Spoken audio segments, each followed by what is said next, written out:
அவர்கள் சொல்லியிருப்பது உண்மையானது. தமிழ்நாடு அரசாங்கம் மதுவை ஊக்குவிக்கின்ற அரசாங்கமாக தான் இருந்து கொண்டிருக்கிறது.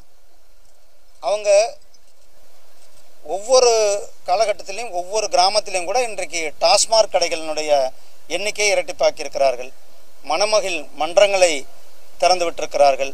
இதில் கஞ்சா மற்றும் போதைப் பொருள்களினுடைய நடமாட்டம் என்பது ஒவ்வொரு பள்ளிகள் வாசல்லையும் இன்றைக்கு ஊடுருவிருக்கின்ற சூழ்நிலை இருப்பது என்பது சமூக ஆர்வலர்களுடைய கவலையாக, பெற்றோர்களுடைய கவலையாக இருக்கிறது. இதையெல்லாம் நடவடிக்கை எடுக்க வேண்டியது திராவிட முன்னேற்ற கழக அரசாங்கம். ஆனால் திமுகவில் இருந்த அந்த முக்கியமான நிர்வாகிகளே கிட்டத்தட்ட 3000 கோடி அளவுக்கு போதைப் பொருளில் கைது செய்யப்பட்டிருக்கு. பின்னால் அவங்கள திமுகவிலிருந்து நீக்கியிருக்கிறாங்க. திமுக அரசாங்கம் போதை கடத்தவர்களுக்கு அடைக்கலம் கொடுக்கின்ற அரசாங்கமாக தான் இந்த அரசாங்கம் இருந்து கொண்டிருக்கிறது. தமிழ்நாடு போலீஸ் இன்னும் வேகமாக இது யார் அந்த நெட்வொர்க் யார் போதை கடத்தலில் ஈடுபடுத்திருக்கிறாங்க அவர்கள் எல்லாம் கண்டுபிடித்து அவர்கள் மேலே நடவடிக்கை எடுக்க வேண்டும் என்பது தான். ஆனால் அவர்கள் எடுப்பதில்லை என்பது தான் ஆளுநர் அவர்களுடைய ஆதங்கமாக இருக்குது.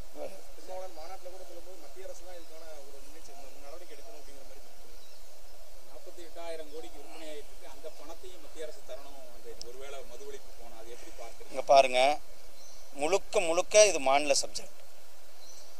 ஏற்கனவே குஜராத்தில் நம்ம நடைமுறைப்படுத்தி இருக்கிறோம், பீகாரில் நடைமுறைப்படுத்தி இருக்கோம், இன்னும் 5 மாநிலங்களில் நடைமுறைப்படும். இது முழுக்க ஒரு மாநில அரசு சம்பந்தப்பட்ட சப்ஜெக்ட்.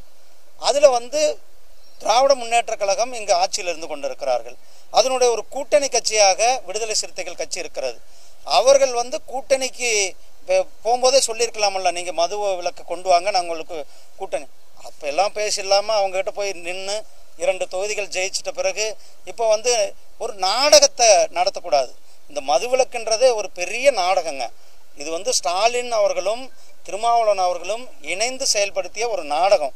ஏன்னா அவர் 17 நாள் வெளிநாடு போயிருந்தார், அது முதலீடுகளுக்காக போயிருந்தார்.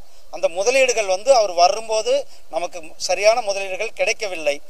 அதை திசை திருப்புவதற்காக மக்களுடைய கேள்விகளை, மக்களுடைய கவனத்தை திசை திருப்புவதற்காக திருமாவளவனால ஸ்டாலினாலையும் இணைந்து அரங்கேற்றப்பட்ட ஒரு நாடகம் தான் இந்த நாடகம்.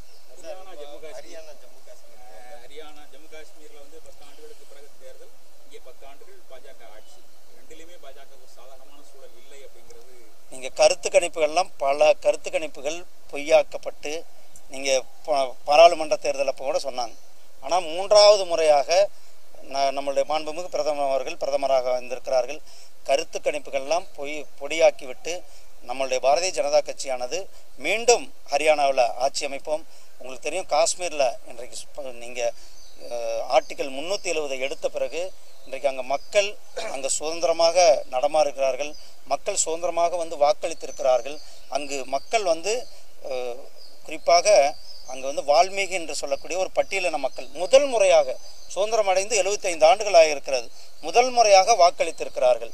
இதெல்லாம் ஒரு ஜனநாயக நாட்டில் ஒரு பகுதி மட்டும் எப்படி பிரித்து வைத்திருக்க முடியும்? அவர்கள்லாம் வாக்களித்திருக்கிறார்கள்.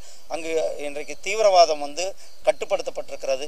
இதெல்லாம் மக்கள் ஆதரவளித்து பாரதிய ஜனதா கட்சிக்கு ஒரு மிகப்பெரிய ஒரு வாய்ப்பை கொடுத்திருக்கிறார்கள்.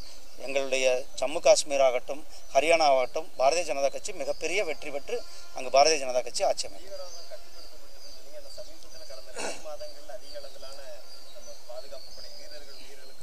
அண்ணா இங்கே பாருங்கள், நாட்டு சம்மந்தமான விஷயம், பொறுப்பாக கேள்வி கேளுங்க.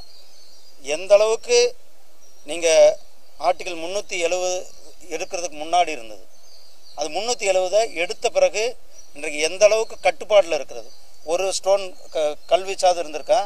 முன்னாடி கல்வீச்சு நீங்கள் போக முடியாத ஒருத்தர் கூட பையன் தொடங்கி அங்கே இருக்கிற ரோட்டில் கல்வீச்சுகள் பேசிட்டு பொதுவாகவே நாட்டினுடைய செக்யூரிட்டி சம்மந்தமான கேள்விகளை தவிர்க்கிறது நல்லது. நன்றி அண்ணா.